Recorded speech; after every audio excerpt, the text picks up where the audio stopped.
Salut les milliardaires, bienvenue sur notre chaîne Littératie financière. Ici, nous vous enseignons et vous aidons à pratiquer l'intelligence financière selon les principes de Dieu. Asseyez-vous, écoutez et surtout, n'oubliez pas de vous abonner. Où épargner? Aujourd'hui, nous allons examiner où épargner de l'argent. Hachement 1. Le compte d'épargne. C'est pourquoi on l'appelle un compte d'épargne. Si vous avez suivi cette série, vous savez que l'épargne n'est pas un investissement. J'espère que vous vous en souvenez. Cependant, l'épargne est essentielle pour l'investissement, car elle consiste à mettre de l'argent de côté pour un objectif précis, tandis que l'investissement consiste à envoyer l'argent en mission pour un rendement. Lorsque vous épargnez, ce n'est pas un investissement, car le rendement est souvent inférieur au taux d'inflation. L'inflation, c'est la perte de valeur de l'argent au fil du temps. Exemple, si le prix du pain passe de 500 à 1000 FCFA, cela signifie que votre pouvoir d'achat a diminué. Si une caisse d'œufs valait 750 FEFSA et coûte désormais 3000 FCFA, cela signifie que même si vous avez économisé cet argent, sa valeur réelle a baissé. C'est pourquoi l'épargne seule ne suffit pas, mais elle reste nécessaire pour préparer un investissement. Il existe plusieurs types de comptes d'épargne. Compte d'épargne normal, disponible à tout moment. Compte d'épargne retraite, destiné à préparer votre retraite. Compte d'épargne éducation, pour financer les études de vos enfants.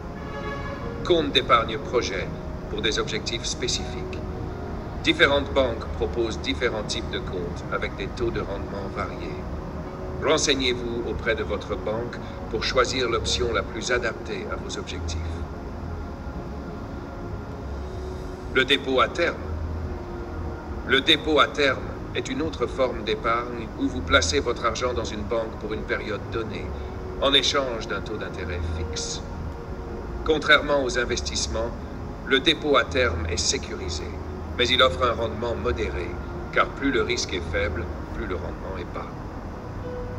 3. Les obligations.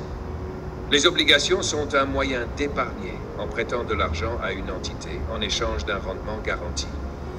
Exemple, un entrepreneur peut vous demander 1 million FCFA et vous promettre un retour de 10 cents après un an. Vous lui prêtez 1 million et vous récupérez 1,1 million après un an. Quand c'est le gouvernement qui émet ces titres, on parle d'obligation d'État.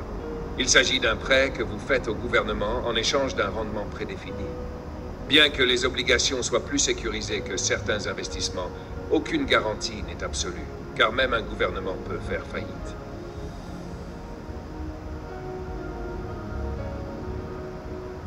Les bons du Trésor.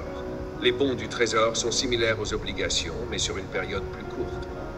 Ils permettent d'épargner avec un rendement fixe, tout en limitant les risques. Les coopératives. Nos parents et grands-parents utilisaient les coopératives pour économiser, construire des maisons, payer les études de leurs enfants, investir dans des projets. Aujourd'hui, beaucoup de diplômés n'ont aucune intelligence financière, alors que des personnes moins instruites possèdent terrain et entreprises. Il existe différents types de coopératives. Coopératives de logement permettent d'épargner pour acheter une maison. Coopératives d'épargne permettent d'épargner et d'emprunter plusieurs fois le montant accumulé. Contribution rotative. Un groupe cotise un montant fixe chaque mois et chaque membre reçoit la totalité à tour de rôle.